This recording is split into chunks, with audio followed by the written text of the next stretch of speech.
ರಾಜ್ಯ ರಾಜಧಾನಿಯಲ್ಲಿ ಡೆಂಗಿ ಅಬ್ಬರ. ಬೆಂಗಳೂರಿನಲ್ಲಿ ಇಬ್ಬರ ಪ್ರಾಣ ತೆಗೆದ ಜ್ವರ. ಸಾವಿನ ಕಾರಣ ತಿಳಿಯಲು BBMP death audit. Central jail ಕಂಬಿಗಳ ಹಿಂದೆ ಕಾಟೇರ. ಹಾರರ್ ಪುಸ್ತಕಗಳ ಮೊರೆ ಹೋದ ದಾಸ. ಪವಿತ್ರ ಗೌಡಾಳಿಂದ ದೂರವಾದ್ರ ಶಾಸ್ತ್ರಿ.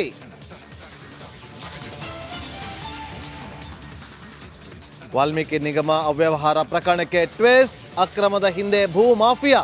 ರಿಪಬ್ಲಿಕ್ ಕನ್ನಡದಲ್ಲಿ ಹಣ ಟ್ರಾನ್ಸ್ಫರ್ನ ಅಸಲಿ ಕತೆ.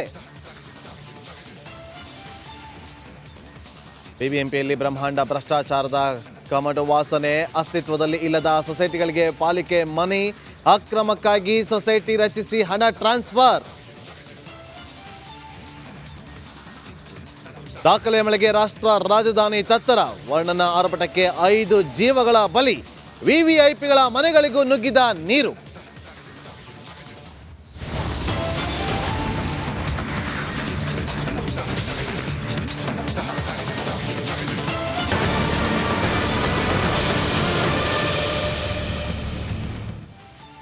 ವಾಲ್ಮೀಕಿ ನಿಗಮ ಮಂಡಳಿಯಲ್ಲಿ ಆದಂಥ ಬ್ರಹ್ಮಾಂಡ ಭ್ರಷ್ಟಾಚಾರದ ವಿಚಾರವಾಗಿ ರಿಪಬ್ಲಿಕ್ ಕನ್ನಡ ನಿರಂತರವಾಗಿ ವರದಿಯನ್ನು ಬಿತ್ತರಿಸ್ತಾ ಬರ್ತಾ ಇದೆ.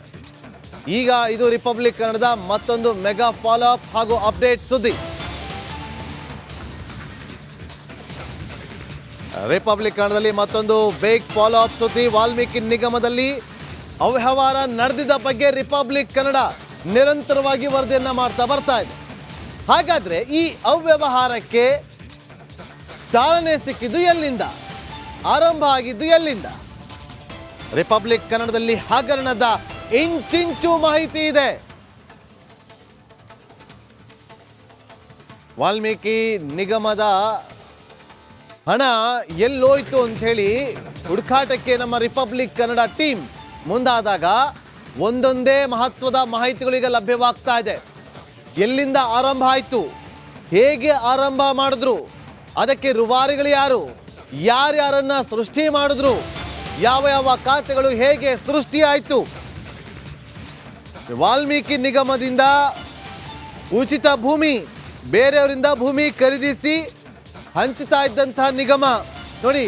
ರಿಯಲ್ ಎಸ್ಟೇಟ್ ಈ ಯೋಜನೆಯನ್ನೇ ವ್ಯವಹಾರ ಮಾಡಿಕೊಂಡಿದ್ದ ನಾಗರಾಜ್. ಮಾಜಿ ಸಚಿವ ನಾಗೇಂದ್ರ ಆಪ್ತ ನಾಗರಾಜ್ ನೆಕ್ಕುಂಟಿ ಈತ ಹಲವಾರು ವರ್ಷಗಳಿಂದ ಇದೇ ಕೆಲಸವನ್ನ ಮಾಡ್ತಾ ಇದ್ದ. ರಾಯಚೂರಿನಲ್ಲಿ ಎಕರೆಗೆ 3 ಲಕ್ಷದಂತೆ ಜಾಗವನ್ನ ಖರೀದಿ ಮಾಡ್ತಾ ಇದ್ದ. ಬಳಿಕ ಎಕರೆಗೆ 15 ಲಕ್ಷದಂತೆ ವಾಲ್ಮೀಕಿ ನಿಗಮಕ್ಕೆ ಮಾರಾಟವನ್ನ ಮಾಡ್ತಾ ಇದ್ದ. 3 ಲಕ್ಷ ರೂಪಾಯಿಗೆ ಬೇರೆಯವ್ರ ಹತ್ರ ಜಾಗವನ್ನ ಖರೀದಿ ಮಾಡೋದು, ಅದೇ ಜಾಗವನ್ನ ನಿಗಮಕ್ಕೆ 15 ಲಕ್ಷ ರೂಪಾಯಿಗೆ ಮಾರಾಟ ಮಾಡೋದು. ಈ ವ್ಯವಹಾರದಲ್ಲಿ ನಾಗರಾಜ್ಗೆ 4 ಕೋಟಿ ಹಣ ಬಾಕಿ ಇತ್ತಂತೆ.